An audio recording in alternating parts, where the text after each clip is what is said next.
नमस्कार दोस्तों, मैं श्रेया कत्याल आप सभी का हार्दिक स्वागत करती हूँ रूबरू में। आज एमएसटीवी में हमारे साथ है पंडित कमलकांत शर्मा जी, जो तबला की दुनिया के ज्ञाता हैं। तो चलिए चलते हैं और जानते हैं कि उन्होंने अपना ये सफ़र कहाँ से शुरू किया और ये कला जो उनके लिए एक पूजा है, उसका प्रचार ये किस तरीके से कर रहे हैं। So welcome to Marwah Studios. तो सबसे पहले तो मैं यही जानना चाहूँगी आपसे कि आपका ये इंटरेस्ट कैसे बना तबला प्लेइंग में। आप कैसे आपको लगा कि हाँ ठीक है, दिस इज़ फॉर मी। हाँ देखिए, ऐसा था, मैं जब 7-8 साल का था तो हमारे पड़ोस में एक पहाड़ी फैमिली रहती थी।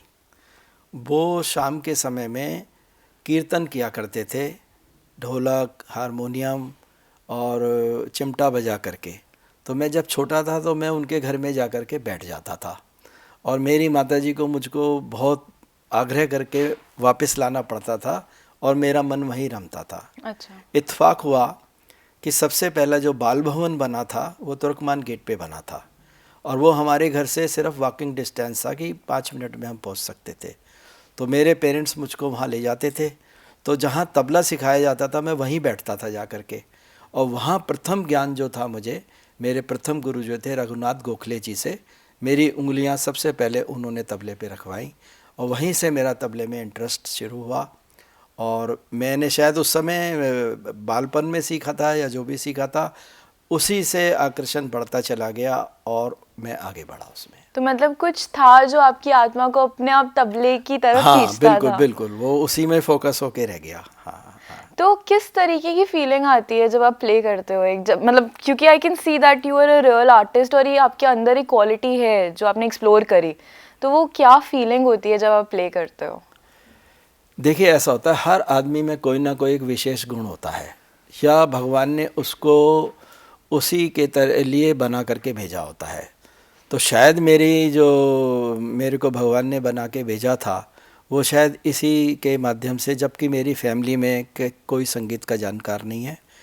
और कुछ ऐसा इत्तेफाक हुआ कि मेरे को जो सरकम चांसेस मिले वो इतने अच्छे थे कि मुझे प्रथम गुरु ही बहुत अच्छे मिले, पर कारणवश वो विदेश चले गए।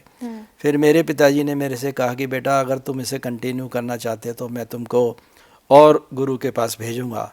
तो उनके बाद में भगवान दास जी मेरे गुरु रहे, जो ऑल इंडिया रेडियो पे मतलब जॉब करते थे। उनसे मेरी विधिवत गंडाबंद, हमारे यहाँ एक ट्रेडिशन होता है कि गुरु शिष्य परंपरा, हाँ जी। उसी में मैंने फिर अपना तबले का आगे की शिक्षा शुरू करी और कंटिन्यू मैंने अभी 2 वर्ष पहले मेरे गुरुजी का देहांत हुआ है। मैंने 45 साल उनसे शिक्षा ग्रहण की है अपने गुरुजी से।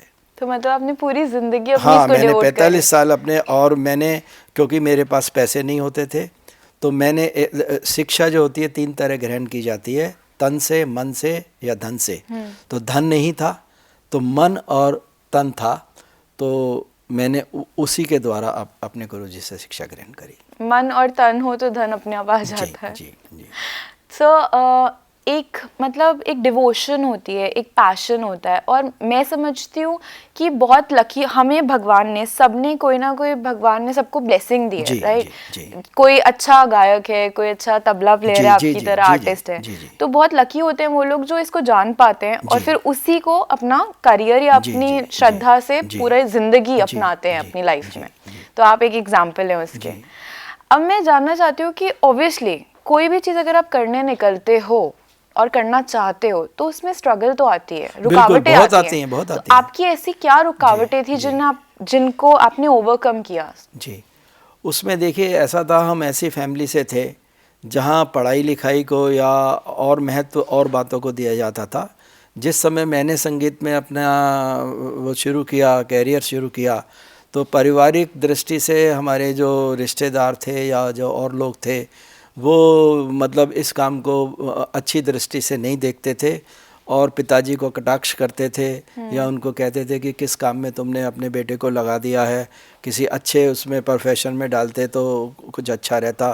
तो शायद या तो उनको उस बात की समझ नहीं थी या मेरे पिताजी दूरदर्शिता थी उनके अंदर। वो मुझसे कहते थे कि बेटा काम कोई बुरा नहीं होता, उस काम का करने वाला जो होता है उसके ऊपर डिपेंड करता है वो कहाँ उसको पहुंचाना चाहता है। Exactly. तो उन्होंने मुझे बचपन में एक बात कही थी कि बेटा मेरा नाम बदनाम नहीं करना, बाकी तुम्हें पूरा सहारा मिलेगा, और वही हुआ। तो कुछ मुझे गुरु बहुत अच्छे मिले जिन्होंने मेरे जीवन को तराशा, उन्होंने समझा, मदद भी करी उन्होंने मेरी बहुत समय समय के ऊपर, तो उसी से मैं आगे बढ़ा। मैं तो सोचती हूँ कि कोई भी कला, कोई भी आर्ट है, वो माँ सरस्वती की ब्लेसिंग होती जी, है। बिल्कुल। तो उसको ऐसे नेगेटिव उसके बारे में बोलना बहुत ही गलत बात बिल्कुल है। गलत है। आर्टिस्ट का तो दर्जा बहुत ही ऊपर होता है। आपका कोई मेमोरेबल मोमेंट है जो आपको सबसे ज्यादा याद वो रहे? मैं बताऊंगा आपको। देखिए, आज मैं उस जगह पहुंच चुका हूं कि मेरे घर में मंदिर है, पर जब वो मैं अवस्था बता रहा हूं, मैं जब 9-10 साल का था, तो मुझे शायद किसी पेपर में या किसी मैगजीन के उसमें सरस्वती जी की एक फ़ोटो मिल गई थी। मैंने उस गत्ते के ऊपर उसको लगाया, और गत्ते के ऊपर लगा करके उसको टाकने के लायक मैंने छेद करके उसको धागे से टाका, और कुछ स्थान नहीं था, मैं उसको प्रणाम करके सरस्वती जी को, और मैं अपने तबले का अभ्यास शुरू करता था। और मेरे माता पिता मुझको तबला नहीं खरीद पाए थे, और मेरे गुरुजी ने मेरे को तबला जो उनके पास स्पेयर था वो मुझे प्रैक्टिस के लिए दिया कि तुम मेरे तबले से प्रैक्टिस किया करो। वो अवस्था मैंने देखी है। मतलब वो चीज़ आपको इंस्पिरेशन देते गए, बिल्कुल। और आई कैन से दैट आपकी वो चाह इतनी स्ट्रॉन्ग थी करने की जी, कि सिचुएशंस वैसी बन जी, गई। जी। तो this is like really commendable. Yes. अगर सच्चे दिल से किसी को बिल्कुल, चाहो बिल्कुल। तो पूरी कायनात उस चीज़ को आपसे जी, मिलाने में लग जी, जाती बिल्कुल है। है। True example. जय कहते हैं ना, जहाँ चाह है वहाँ वहाँ राह है। एग्जैक्टली। हाँ जी। सही कहा आपने। तो एक चीज़ और मैं अब जानना चाहती हूँ आपसे कि आप आर्टिस्ट हैं, ठीक है, और आपने अपनी पूरी लाइफ डेडिकेट करी है इस आर्ट फॉर्म को, जी, तबला जी, प्लेइंग को। जी। मैं जानना चाहती हूँ कि एक नॉर्मल बंदा, एक रेगुलर लाइफ जो लीड कर रहा है, और एक आर्टिस्ट की लाइफ, उसमें क्या फैक्टर्स होते हैं जो डिफरेंशिएट करते हैं कुछ अलग? देखिए, इसमें सबसे बड़ी बात जो है, एक पीरियड होता है किसी भी काम में, चाहे वो किसी भी चीज़ का अध्ययन करते हैं, आप एमए करते हैं, पीएचडी करते हैं, तो उसमें निरंतर आपको उस सब्जेक्ट के ऊपर अपना ध्यान देना पड़ता है। अच्छा, पढ़ाई लिखाई में क्या होता है, उसमें किताबें आपके सामने होती हैं, आपके सामने बहुत सारी बातें ऐसी होती हैं जिनमें गाइडेंस की उतनी ज़रूरत नहीं होती, आप खुद भी पढ़कर उसको जान लेते हैं। पर संगीत के अंदर एक अच्छा गुरु, उसके निरीक्षण के अंदर आपका, अब तबले के अंदर क्या है, तबला जो है टेक्निकली बहुत रिच है। तबले में हाथ का रखाव, उंगलियां किस तरह से आपकी गुरु ने रखवाई हैं, और उसके अलावा बोलों को निकालना। बोलों, हमारे यहाँ ये कहा जाता है कि जो वर्ण व्यवस्था है तबले के अंदर जो निकाला जाता है वो वर्णों के आधार पे निकाला जाता है। तो उन शब्दों की क्लियरिटी कितनी होनी चाहिए, वो गुरु के सामने, जब आप गुरु बैठा हुआ है और आप उसके सामने अभ्यास कर रहे हैं, तो गुरु ही उनको उतनी बारीकियों से बताता है कि तुम्हारा बोल अब तबले में ना, न और अंक की बिंदी वाला बिल्कुल जो न होता है, तीनों अलग अलग निकलते हैं। अगर हमें उसकी समझ नहीं आए तो हम तीनों का अंतर नहीं बता पाएंगे। तो बोलों में धान धिकिट है, ना है, नग नग है, तो उन बोलों में अलग अलग व्यवस्था के अनुसार बोलों को निकाला जाता है। तो गुरु के साथ रह कर के उन बोलों के बारे में जानना, उन बोलों को निकालना, और हाथ का व्यवस्था, हाथ का रखा, क्योंकि जब आप गुरु के सामने करते हैं तो आपके हाथ में जो स्पीड है वो तभी आएगी जब आपका हाथ एक सही दिशा के अंदर चल रहा है।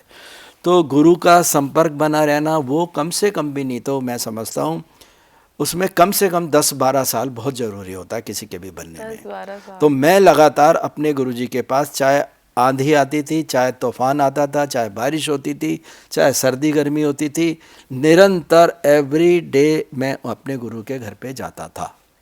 मतलब एक पूजा ही है ये तो, जिसको अब आपको आपसे रोज करना पूजा पड़ेगा। कहिए या उसको डिवोशन कहिए, या आपका उसका लगाव, आपके आकर्षण है वो आपके साथ में। तो ऐसा भी नहीं होता था कि गुरुजी रोज़ सिखाते थे, ऐसा नहीं होता था। कभी कभी वो नाराज़ भी हो जाते कि भाई तुमने याद नहीं किया, क्योंकि हम अभ्यस्त नहीं थे उन लंबी चीज़ों को याद कर।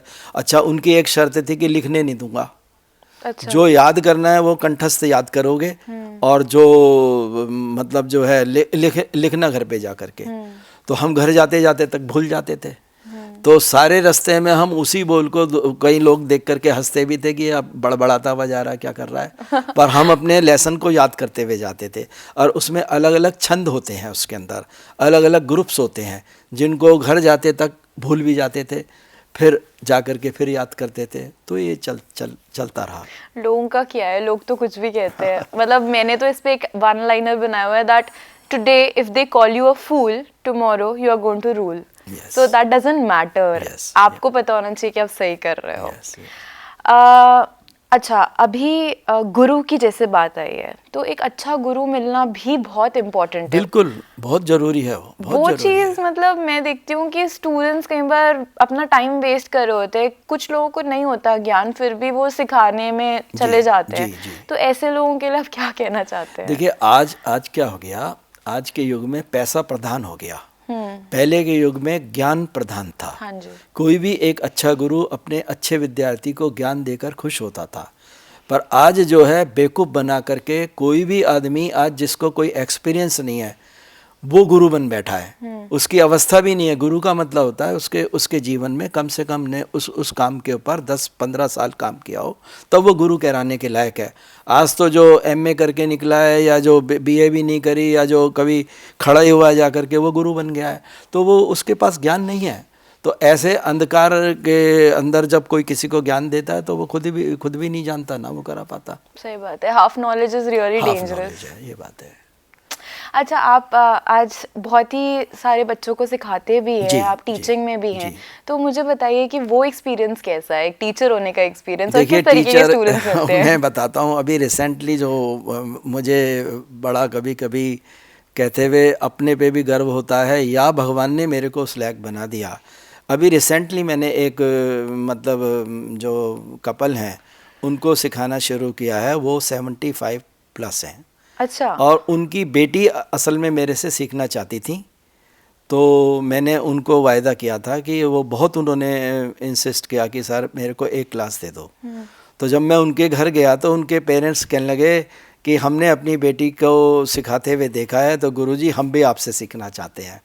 तो अब वो मेरे से इतने बड़े हैं, और इस अवस्था में आकर के सिखाना इतनी बड़ी उम्र में, तो मुझे पहले ये सोचना पड़ा कि मैं कैसे इनको शुरू करवाऊंगा, क्या चीज़ से शुरू करवाऊंगा। तो मैंने फिर वही उदाहरण दिया कि किसी भी भाषा को सीखने के लिए हमें सबसे पहले उसके अक्षर ज्ञान करना पड़ता है। तो वो तलत महमूद के कुछ गाने उन्होंने बताया कि गुरुजी ये मुझको अच्छे लगते हैं, मैं गाना चाहता हूँ। तो मैंने कहा आप चाहे नावल पढ़ें, चाहे आप वो क्या कहते हैं रामायण पढ़ें, चाहे आप कुछ पढ़ें, पर अक्षर ज्ञान तो पहले ही करना पड़ेगा आपको। तो वो मान गए मेरी बात को, और अब मैं उनको स्वर व्यवस्था और ताल व्यवस्था का करा रहा हूँ। अभी आपने 75 बोला एज, और मेरा नेक्स्ट क्वेश्चन यही होने वाला था कि तबला प्लेइंग को सीखने की राइट एज क्या होती है आपके हिसाब से? देखिए, बेस्ट एज तो होती है जिसमें हम कहते हैं गीली मिट्टी जिसको हम कहते हैं, वो होती है 8 से 9 साल का बच्चा। अच्छा। जो कि बैठ सकता है। उससे छोटा बच्चा तो कह देगा कि मैं बैठूंगा ही नहीं, वो इतना चंचल होता है, उसकी चंचलता इतनी होती है। पर 8-9 साल का बच्चे को अगर आप कहते हैं और उसका इंटरेस्ट आप उसको क्रिएट करते हैं तो वो बैठ जाता है। और मेरे साथ ऐसे बच्चे हैं जो कि 8-9 साल के हैं या 10-12 साल के हैं, जो सीख रहे हैं और वो बैठते हैं और उनका इंटरेस्ट बना हुआ है और वो सीख रहे हैं। सो 8 से 9 साल इज द बेस्ट एज, और वो इंक्लिनेशन होनी चाहिए टुवर्ड्स तबला प्लेइंग। जी। बहुत ही मतलब इट्स लाइक इतनी वास्ट फील्ड है म्यूजिक की फील्ड की, मतलब एक जब आप बजाने लगते हो तो दुनिया भूल जाते हो। कुछ नहीं दिखता, फिर सिर्फ अपना वही दिखता है। वो असल में संगीत एक ऐसी चीज़ है, जब आप एक किसी एटमॉस्फेयर के अंदर होते हैं, उसमें 3 बातें हैं। एक तो स्वर का ज्ञान होना, एक एटमॉस्फेयर होना, और एक आपका पर्सनल कितनी इन्वॉल्वमेंट है उसके अंदर। तो उसके अंदर जब आप तीनों बातें जब आपको सुर भी सच्चा मिल रहा है, एटमॉस्फेयर भी अच्छा मिल रहा है, जहाँ कोई बातचीत नहीं कर रहा है, बिल्कुल साइलेंट है और संगीत ही वहाँ पे सुना जा रहा है, और उसके अलावा आपकी भी इन्वॉल्वमेंट है, तो उस समय में फिर सब दुनिया को भूल करके आप संगीत के अंदर ही संगीतमय हो जाते हैं। उसके अंदर सही कहा, खो जाते हैं उसको। सर, इंडिया में तो आपके, मेरे को पता है कि आप टीचिंग भी कर रहे हैं, एंड आपने काफ़ी जगह परफॉर्म भी करा है। मैं जानना चाहती हूँ कि अब्रॉड में आपके शोज हाँ, किस अब्रॉड प्रकार में के रहे ऐसा और हुआ। कैसा एक्सपीरियंस रहा हाँ, आपका? वो एक्सपीरियंस मैं बताता हूँ। मैं एक परिवार में सिखाने के लिए जाता था, तो उस फैमिली के एक मित्र थे।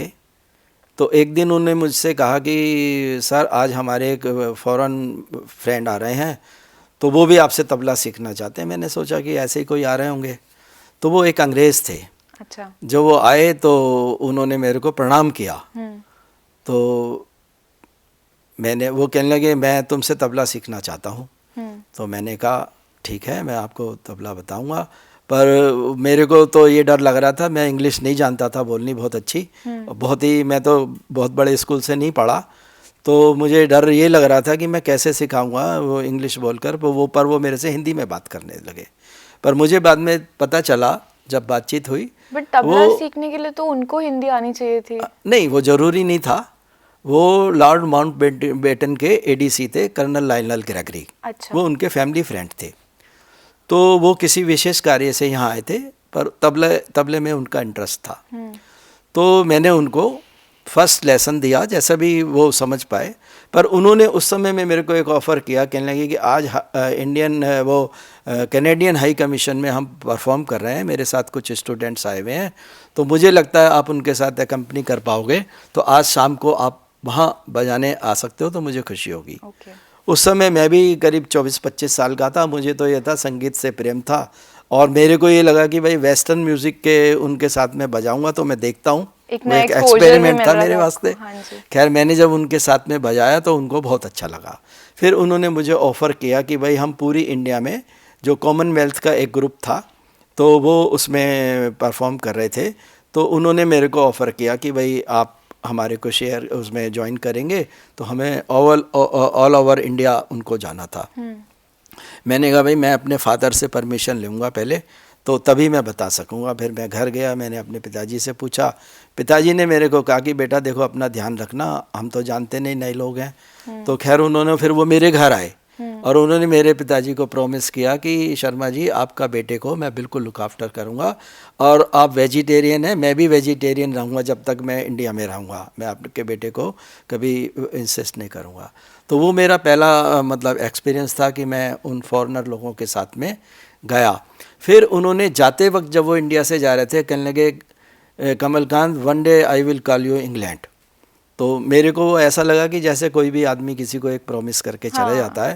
पर 77 के अंदर मेरे को एक लेटर मिला इंग्लैंड की तरफ से, कि उसमें उन्होंने मेरे को कहा कि आपको, जो 77 में क्वीन सिल्वर जुबली ईयर था, तो उसमें उन्होंने मेरा सिलेक्शन किया कि उस ग्रुप में 350 लोग कनाडा से, जितने भी कॉमनवेल्थ के जो यूथ थे वो थे, और डोवर के अंदर हम लोग इकट्ठे हुए। वहाँ से वो यात्रा चलनी थी, और मुझे बड़ा एक एक्साइटमेंट था, क्योंकि वो डोवर से मद्रास और मद्रास से way back by vehicle journey थी, और उसमें परफॉर्मेंस थे।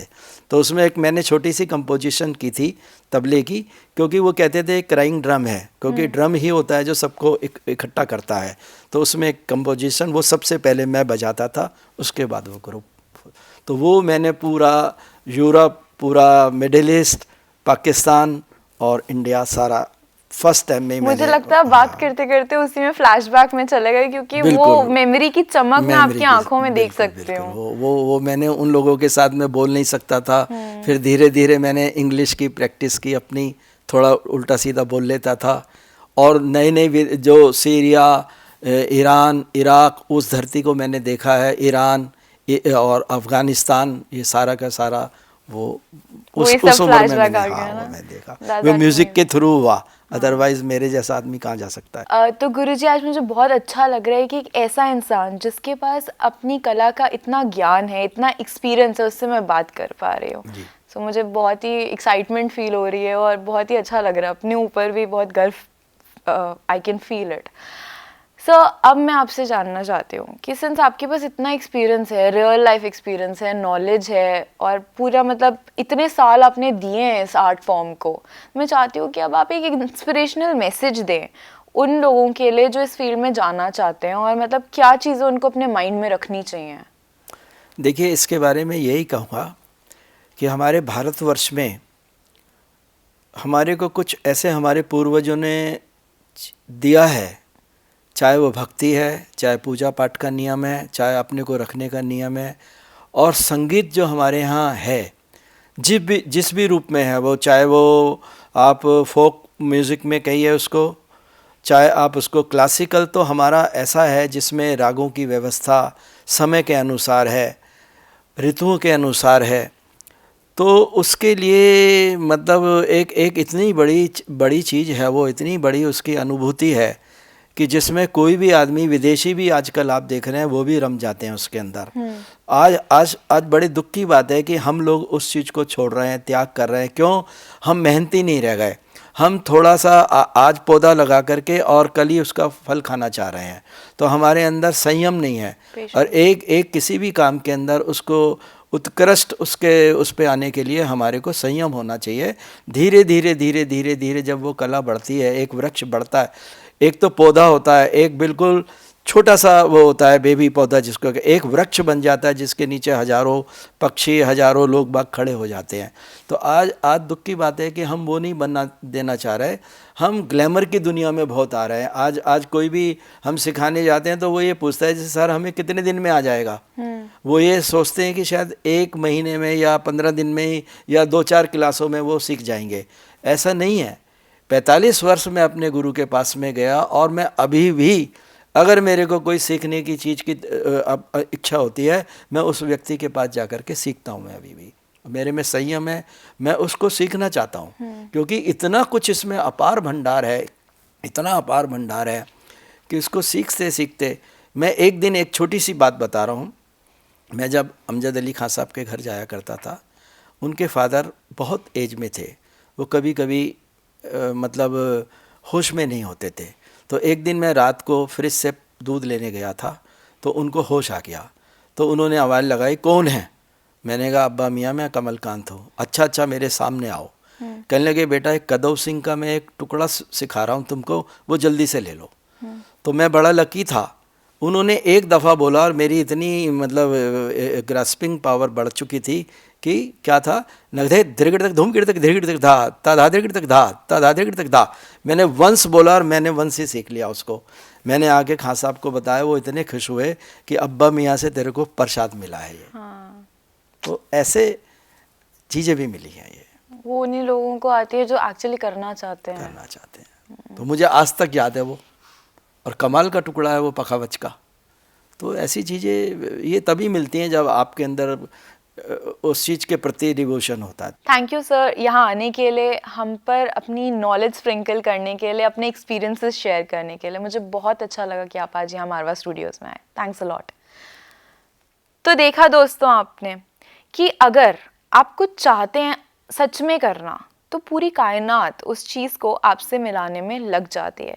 एक ऐसा इंसान जिसका कोई म्यूज़िकल बैकग्राउंड नहीं था, वो इस हाइट पर पहुंच सकता है, इस मुकाम को हासिल कर सकता है सिर्फ अपनी डिवोशन, अपने इंटरेस्ट की वजह से। तो आप भी कर सकते हैं। बस पेशेंस रखिए, परसिस्टेंस रखिए, और याद रखिए कि ज्ञान, नॉलेज जो है वो कोई कॉमोडिटी नहीं है जो खरीदी जा सके। ये तो सिर्फ माँ सरस्वती का आशीर्वाद है जो आप अपनी डिवोशन से पा सकते हैं। तो आज के लिए MSTV में रूबरू में बस इतना ही। मैं श्रेया कत्याल लेती हूँ आपसे इजाज़त, मगर बहुत जल्द आऊँगी एक नए सेलिब्रिटी गेस्ट के साथ। तब तक के लिए आप देखते रहिए MSTV, हर पल आपके साथ।